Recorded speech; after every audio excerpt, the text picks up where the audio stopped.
Tim Davie resigning from the BBC is glorious. Glorious. Correct me if I'm wrong, chat.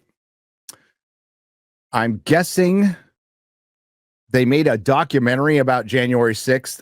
Okay, so January 6th is going to be for the globalist progressive elitists. It's their Watergate. It's their Woodstock. They're going to, like, if you say January 6th, don't be surprised if one of them runs into a corner and vigorously masturbates. So January 6th to me was a giant honeypot trap, whatever you want to fucking call it, that a bunch of people literally walked right into, right? It was a gay op. It was an op. There was tons of feds there. A woman lost her life. A guard, a police officer, a Capitol police officer, unfortunately lost his life later. But it was that was, for one, remember, initially it was 6 murders. And then it went to a guy had a stroke later, right? Which I'm sorry that happened. And Ashley Babbitt, who has been villainized, was shot in the chest by a coward, and then cheered on by the same people who were wanting to defund the police. You know how this game goes. Fucking sick of all of this shit. But we all know what it was. This big fucking trap.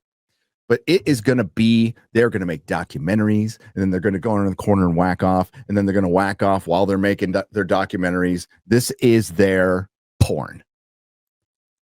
This is globalist, progressive, leftist porn. So I guess they made a doc, and they edited a clip, which I'm sure you've all heard, where Trump was speaking, and they edited in basically saying, fight, we're going to go and fight, which was part of something 50 minutes later. And they do this shit all the time. And they have done this shit all the time. And they've gotten away with it all the time because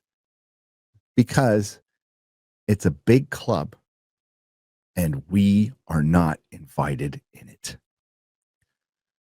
One side pretends to fight the other side, and then they choose the victors. We get this choice of president, which is usually 2 people between 2 corrupt parties that once they get there, and they'll yell at each other, they all go to fucking lunch with each other and go to their degenerate sex parties or have sex in the Capitol building. Like, it's a big fucking party and we're paying for it. It's a big degenerate party and we're paying for it.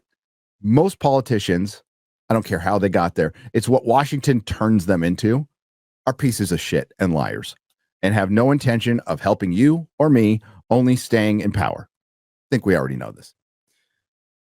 But they've gotten away with this. So they got one massively egotistical president who they cannot control, who's upsetting the apple cart, who's rocking the boat, and it's freaking their shit out. And I think he's, obviously not an internet lawyer or a lawyer of any kind, although I have been in more courtrooms than most internet lawyers. Now, just a couple, but you know what I mean? And I think, I certainly think he has a case, don't you?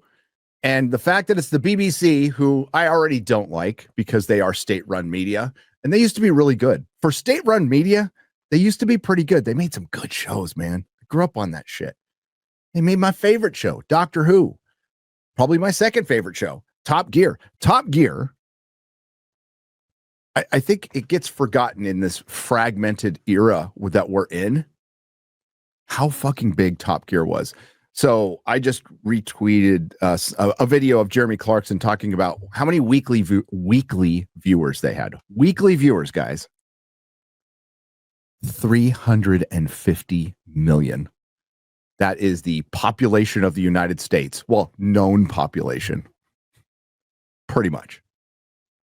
That is fucking insane.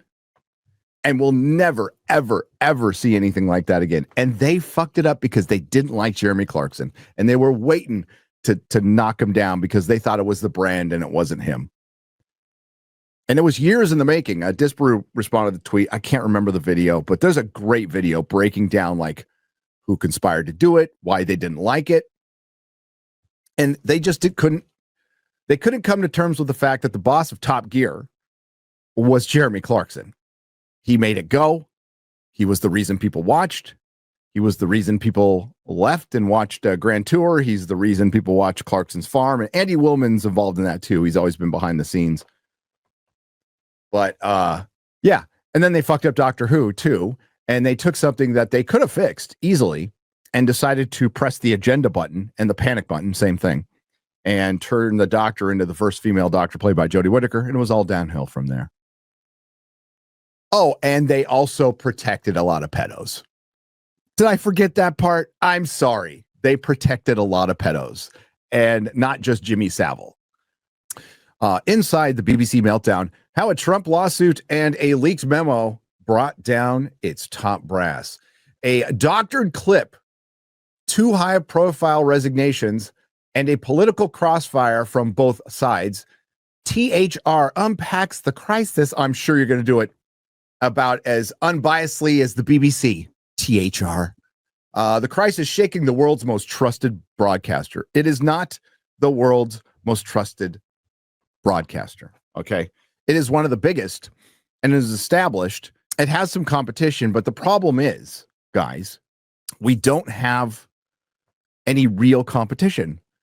The BBC doesn't sound any different than MSNBC, CBS News, ABC News, CNN.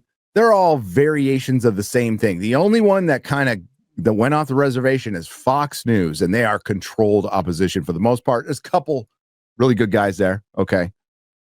Gutfeld's good. Will Kane is good. Who's the other guy? Is it Jesse or something? But they're controlled opposition. Donald Trump is waiving a $1 billion lawsuit at the BBC after a leaked memo found that speech of his was doctored to make it appear as though he encouraged the Capitol riot at January 6, 2021, blah, blah, blah. So Tim Davie basically resigned. A controversy has led up to the implosion of the BBC. 2 of its senior executives have resigned, including top boss Tim Davie, with the fallout threatening to linger for weeks, if not months, especially if it goes to court. Scroll down to what's the lady's name who resigned? Who are Tim Davie and Deborah Turness? Guess what, guys? Deborah used to be the president of MSNBC, and then she went back to the BBC. So she gave, I heard it on the PBD podcast yesterday. She gave a little speech saying that, we thrive to be unbiased and we have great journalists, and I'm quitting because we're so unbiased.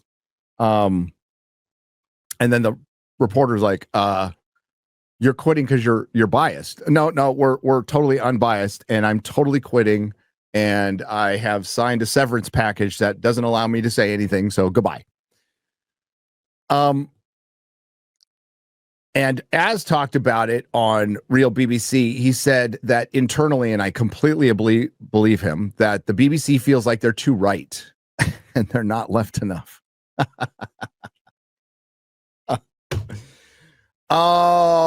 You're seeing a lot of 20th century business models falling apart in this new era that has been disrupted because, despite AI, authenticity is the currency of the future. AI will make it more so. Will absolutely make it more so. I saw on Geeks and Gamers Daily, they talked about Vine coming back, and one of the stipulations is no AI content. Now, that's great. I think that's actually really fucking smart. It makes yourself different, make you different. And my kids loved Vine. Holy shit. Problem is, how are you going to be able to tell in the future? Like, who knows? Who knows? Nerderotic.com. Please subscribe.